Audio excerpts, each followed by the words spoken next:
Hey guys, what's up? MadSeason here, back with another video for you. Throughout World of Warcraft's history, there's been a bunch of secret or optional bosses in the many dungeons and even raids, so in this video I thought I'd show you them and the rewards they give if it's something cool such as a mount or a toy.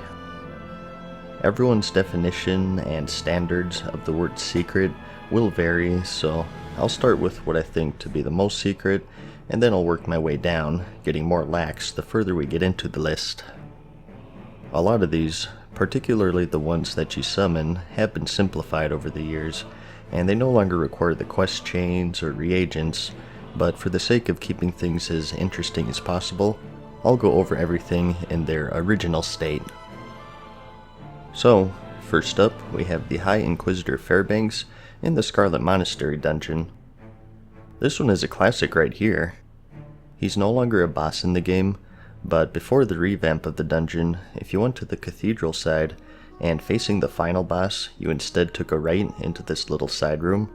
If you look carefully, there's a secret here. If you click on this torch, a secret room will open up, revealing an undead NPC named Inquisitor Fairbanks, who is an optional boss. Kind of ironic, since the Scarlet Crusade has this whole cleanse the world of undead thing going on. You normally just killed him for loot, but he also had some special dialogue regarding the corrupted Ashbringer, which was believed to have been planned to be put into the World of Warcraft way back when, but it was ultimately scrapped. He was the advisor of Alexandros Mograine, and witnessed him being murdered by Renault Mograine, who is his son and final boss of the original Stratholme Cathedral side. He spread word of Renault's betrayal, and those who listened to him would form the Argent Dawn faction, but ultimately, he was murdered by the Scarlet Crusade on the grounds of blasphemy, and his corpse was dragged into this chamber where he lay ever since. Ironic. He could save others from death, but not himself. Still though, a cool secret boss with that classic torch revealing the secret room shtick. Next, switching to the current game for a second, we have Kasumath the Hungering in Legion. On the surface, this guy isn't too hidden because you can just find him in the uninstanced Eye of Ashara in the Broken Isles, but the story behind him reveals one of the biggest secrets in the game actually. This guy wasn't in the game at the expansion's launch. Rather, he had to be summoned through a very hidden and specific set of steps that only the most clever and adventurous of players first found. To meticulously go through each and every step would be a disservice to the whole mystery, and if you want a full guide, there's plenty on YouTube, but it involved talking to NPCs, finding a special hidden item on the ground in some random cave in the middle of nowhere, and from there, clicking 10 orbs spread throughout the Broken Isles in order, with the orbs themselves being super hidden away in secret caves.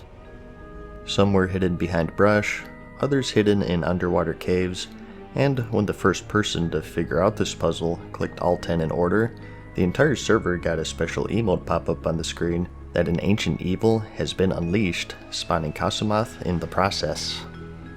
From here, anyone who clicked the orbs unlocked a world quest to kill him, which either gives you a pet or a squid mount chosen at random and switching every 2 weeks.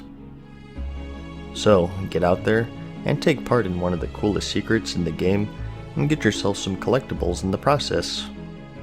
I'll have a link to a guide in the description if you end up needing it. Okay, so that one was pretty involved, so let's slow it down a bit. The Black Fathom Deeps dungeon is quite the labyrinth with many side rooms. One that slips past a lot of people though is an underwater area below the path leading to the final 2 bosses. If you instead swim below the path, you'll uncover a secret underwater cavern which holds another boss called the Guardian of the Deep. This used to be a Threshodon named Old Syracuse prior to the Warlords of Draenor patch. I'm not sure why they changed it. Maybe they didn't like the model. Kasumath wasn't the only secret added in Legion. Another secret boss can be found in the Gnomragon dungeon. If you progress through it to the final boss room, you can find a very tiny button on the structure in the southwestern side of the room labeled Push Me. Doing so will spawn the Super Saiyan God form of Mech-Ginir Thermoplug, the End-Ginir Omega Plug.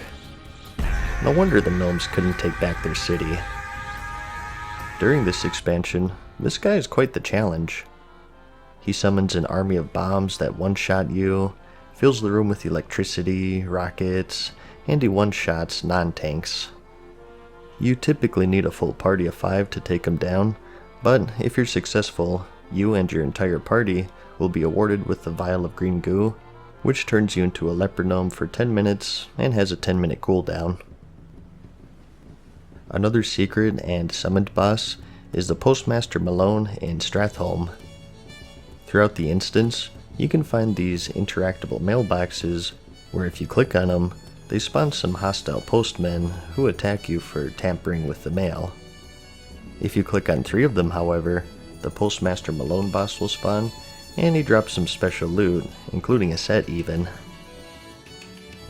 These mailboxes used to require keys, which you got from another NPC on the human side, but these are no longer required.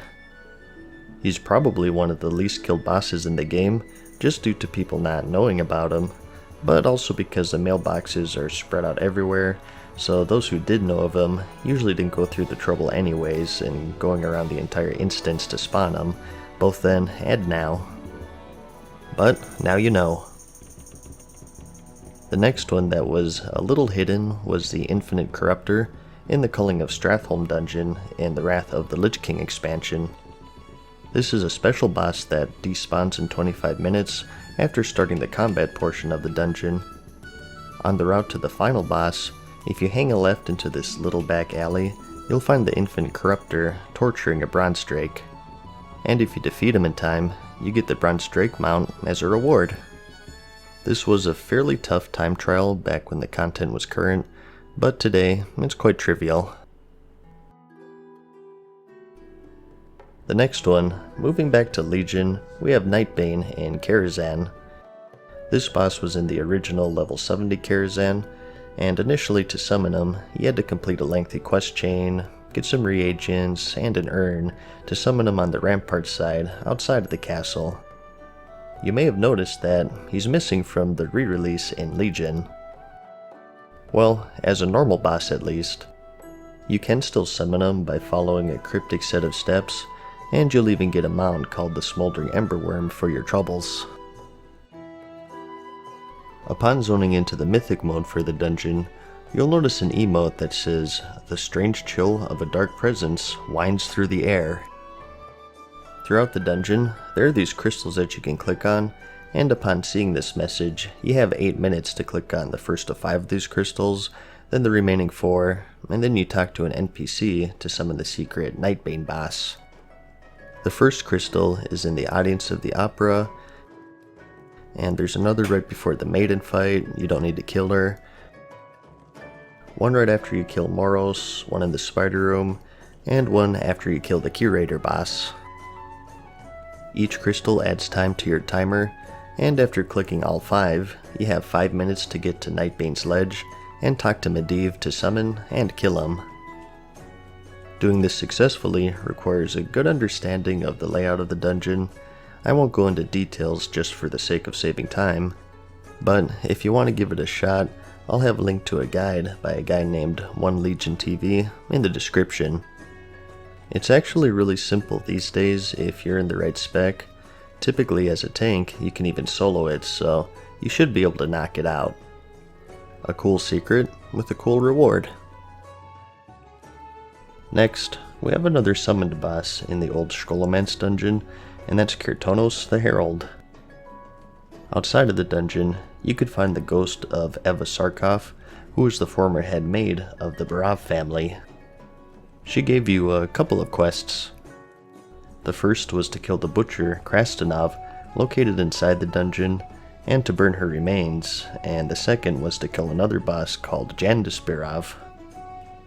Returning to her, she gave you the third quest to kill the summoned boss, Kirtonos the Herald. You're given a reagent called the Blood of the Innocents, and you had to go through this little balcony tucked away in the little side room near the beginning of the dungeon. The next step was to burn the blood in the brazier, which summoned Kurtonos in his gargoyle form, and from there you could take him out for some extra loot. It was actually a pretty tough fight as I remember. As a reward, you were given a special trinket that allowed you to see the undead residents of Caradero. You could also get a secret quest, and even buy some crafting recipes from the ghost blacksmith there. And if you wanted to kill Kurtonos again, as long as you completed the quest, the blood of the innocents would then drop from a mob inside of the dungeon. In the Cataclysm expansion, the old Sunken Temple dungeon was neutered a bit. There were a bunch of floors completely cut out of the instance, and a fake wall was put up to block the old entrance to this area. In this no longer accessible dungeon were a few bosses, one of them being a hulking troll called Atal Alarian. He was a summoned boss that was locked behind a puzzle. Also throughout the area, you could find these snake statues. There were 6 in total, they were clickable, and normally they just gave you a debuff when clicked, but if you clicked all of them in a certain order, you could summon this boss in the middle arena of the dungeon. It was south, north, southwest, southeast, northwest, and northeast, and it was a neat little puzzle that led to an extra fight with some loot. But no longer in the game, unfortunately. Next, in the Sethic Halls instance, you'll find the Dreadraven, Anzu, guarding the room to the final boss. He drops a mount on heroic mode called the Raven Lord, which is cool, so he's pretty important, but originally this room just had the generic Arakoa patrolling around, and to summon Anzu, you had to be a druid. He was the finale of a lengthy quest chain involving a lot of globetrotting around the Outland, and at the end of it, you got a special item called a Moonstone that allowed you to summon Anzu. The fight itself was pretty unique, with bird spirits that would spawn that would give you bonuses if you healed them. And if you were successful, you got your Swift Flight form, and you got to keep the Moonstone to summon him as much as you want in case you wanted to farm that mount. Since the Flight form is now just trainable though, Anzu is up by default for you to kill anytime on any class. Next up, we have a fishing boss. In the old Zul'Farrak raid, before the Cataclysm revamp, there was a sort of secret fishing boss that you could fight. On the northeastern bank of the river, you could find a wrecked campsite called Pagel's Point, and if you searched it thoroughly, you could find an old tackle box with an item inside called Nat Pagel's Measuring Tape.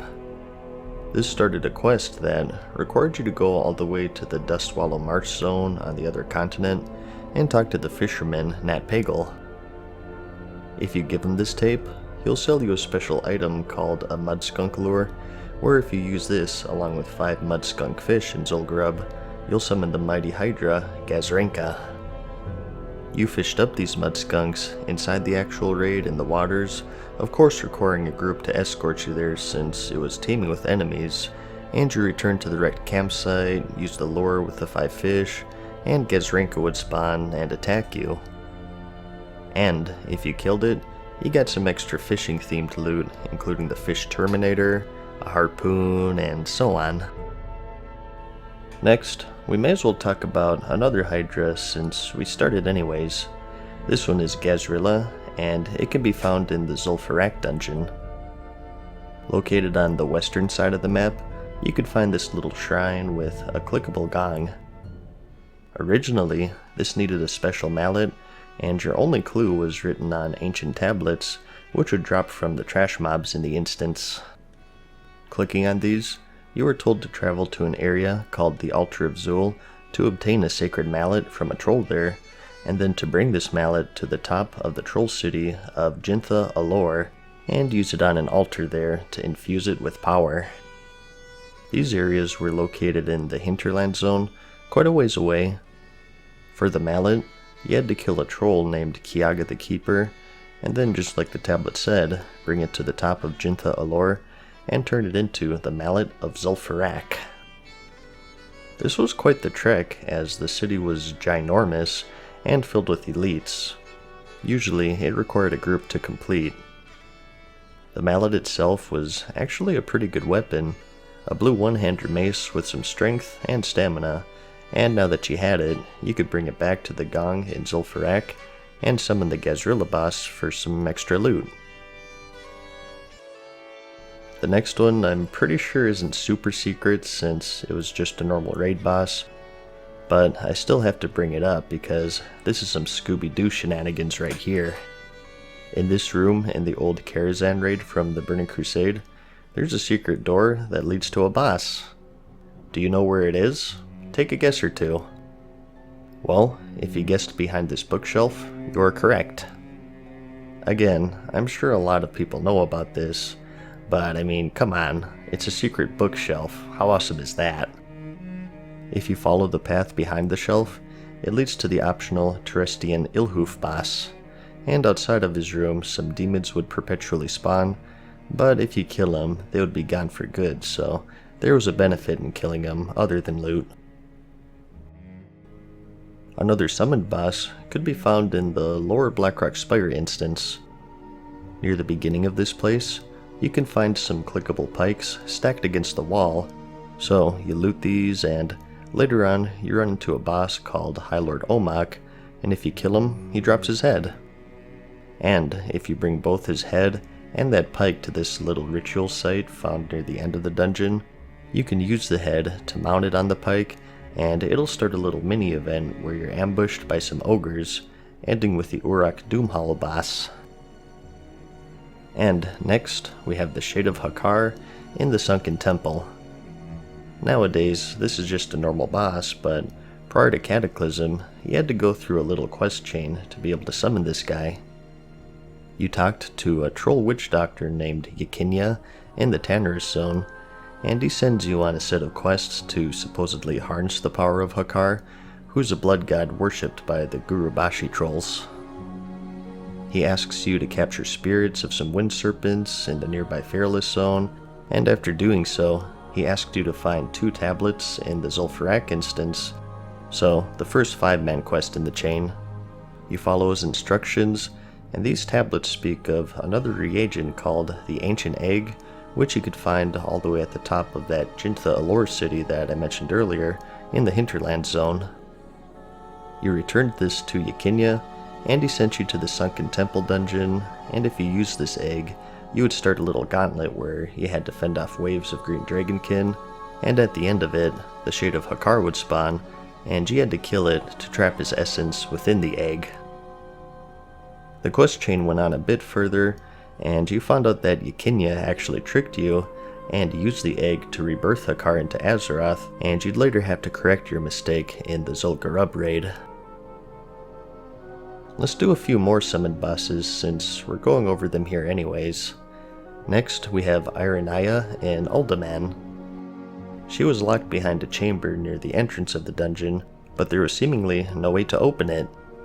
In the original, you had to take a side path through a small cave to grab an item called the Nakiv Medallion, and there was also an item dropped from the Trog boss called the Staff of Soul, and you combined these to create the Staff of Prehistoria, which you then used in a pedestal near the door to open it. There are a couple of references going on here.